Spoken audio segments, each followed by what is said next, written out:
Renungan Harian Selasa 28 Januari 2024, Menyembah Tuhan. Lukas 4 ayat 1 sampai 13. Mari kita berdoa. Ya Tuhan, kiranya Roh Kudus menolong kami pada saat kami membaca dan merenungkan firman-Mu, sehingga kami mengerti bagaimana menyembah Tuhan. Dalam Yesus kami telah berdoa.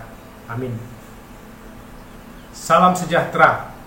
Semoga kita makin mampu hanya menyembah dan beribadah kepada Allah.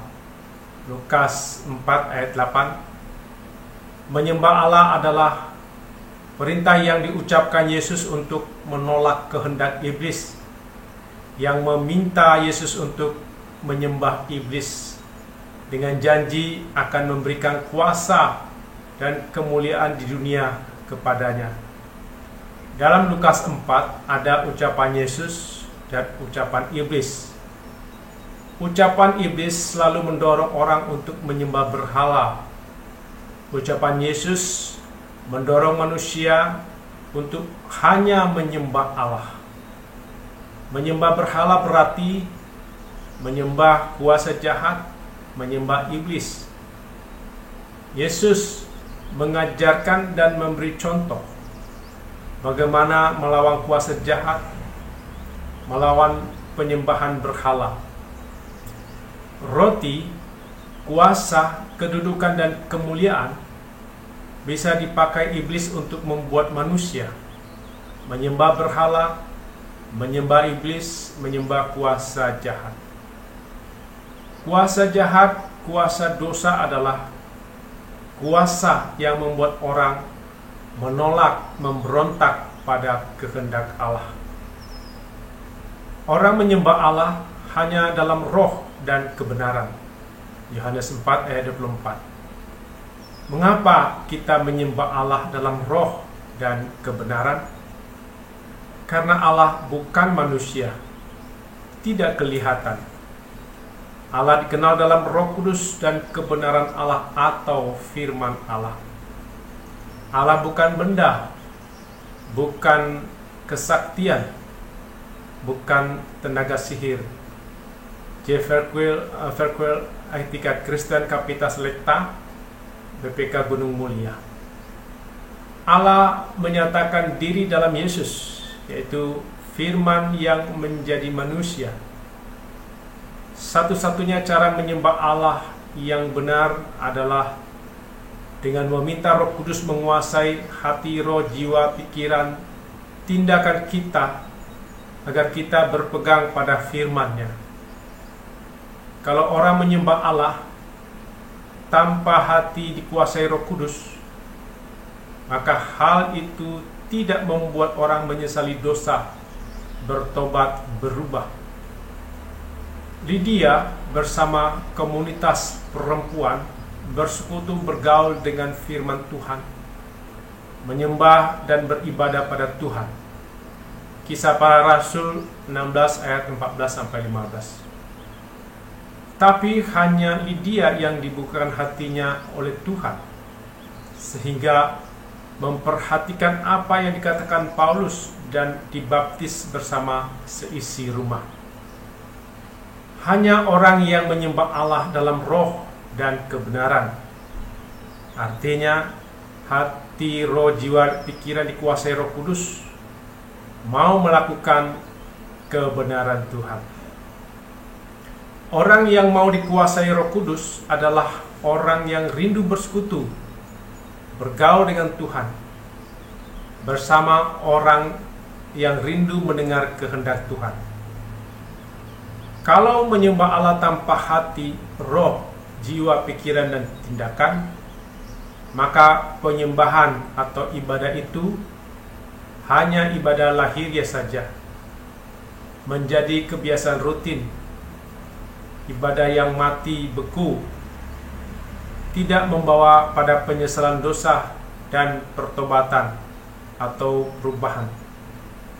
Hatinya tidak dibukakan Tuhan, hatinya tidak dituntun Roh Kudus untuk melakukan firman Tuhan. Hanya dalam hati, roh, jiwa, pikiran yang dikuasai Roh Kudus, maka Allah melaksanakan kuasanya atau pengaruhnya membuka hati manusia.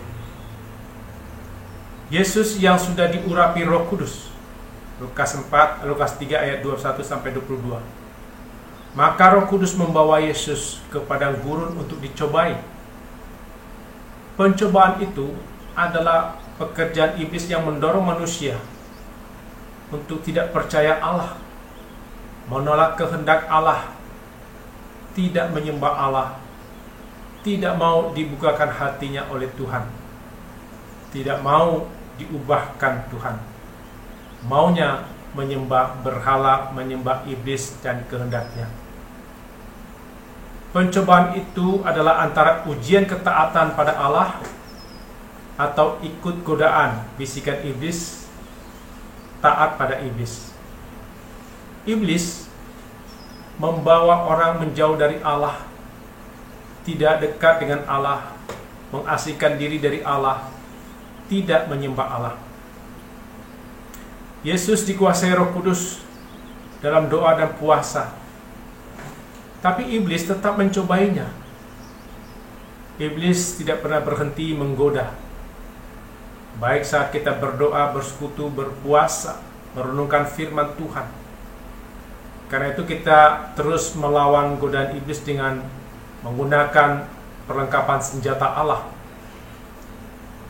Iblis menggoda dengan menggunakan firman Tuhan yang diputar balikan, sehingga orang ragu, tidak percaya pada firman Allah.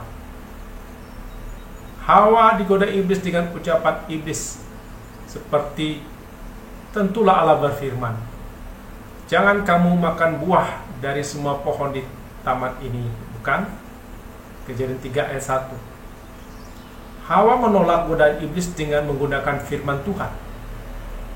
Buah dari pohon-pohon di taman ini boleh kami makan, tetapi tentang buah dari pohon yang di tengah-tengah taman, Allah berfirman, jangan kamu makan atau sentuh, nanti kamu mati. Iblis menggoda dengan mengubah firman dengan menambah kata jangan kamu makan. Iblis terus mengajak manusia tidak menyembah kehendak Tuhan. Hawa akhirnya kalah terhadap godaan iblis, mau menyembah berhala, menyembah kehendak iblis, karena melihat buah pohon baik untuk dimakan dan menarik untuk dipandang, dan mata dibukakan, memberi pengertian, dan menjadi seperti Allah. Hawa jatuh dalam dosa menyembah berhala, tidak menyembah Allah satu-satunya yang harus disembah kehendaknya. Berhala bagi Hawa adalah makanan dan kedudukan, kekuasaan, kemuliaan yang menarik yang ditawarkan iblis. Godaan yang sama juga dilakukan iblis terhadap Yesus. Iblis menggoda Yesus dengan makanan berupa roti, kedudukan, kemuliaan, kuasa. Godaan roti karena iblis tahu Yesus kelaparan, sudah lama berpuasa. Orang kalau lapar makanan, lapar uang, benda berharga, lapar seks, lapar kepuasan duniawi, lapar kemuliaan, lapar kekuasaan atau kedudukan, maka akan mudah digoda iblis untuk menyembah berhala, menyembah kehendak iblis, melakukan kejahatan. Orang yang lapar kekuasaan, maka menyembah berhala, menyembah kehendak iblis, maka ia akan menghalalkan cara-cara jahat untuk memperoleh kekuasaan, kemuliaan, kedudukan.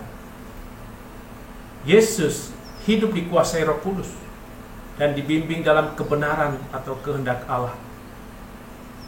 Maka Yesus setia, taat menyembah Allah dan kehendaknya. Walaupun lapar, Yesus tetap menyembah Allah tidak mengikuti keinginan daging yang lapar, tidak mengikuti godaan iblis. Yesus tetap mengikuti ucapan Allah, yaitu manusia hidup bukan dari roti saja. Roti adalah kebutuhan jasmani manusia yang paling dasar. Tapi jangan karena kebutuhan dasar manusia orang rela meninggalkan Tuhan, tidak menyembah Allah, malah menyembah iblis, menyembah kejahatan. Orang yang lapar perut, lapar seks, lapar kekuasaan, dan lapar kemuliaan bisa menjadi jahat, mencuri, merampok, menipu, korupsi, membunuh, melakukan kekerasan demi mendapat kebutuhan, kepentingan diri sendiri, atau kepentingan keluarga, atau kelompok. Yesus mengajarkan kita untuk menyembah Allah dengan bergantung pada Allah dan kehendaknya, mengandalkan dan berserah pada Allah pencipta, Allah pemberi, bukan bergantung dengan pemberian Allah, dengan hasil ciptaan Allah, seperti makanan, kedudukan, kekuasaan, kemuliaan. Menyembah Allah berarti bergantung pada pemberi pencipta. Menyembah berhala bergantung pada pemberian Allah, ciptaan Allah, bukan pada pencipta pemberi. Marilah kita hanya menyembah Allah yang esa, Bapa, Putra, Roh Kudus. Kita masyurkan dan bersyukur padanya, seperti ungkapan dalam KJ 13 ayat 4.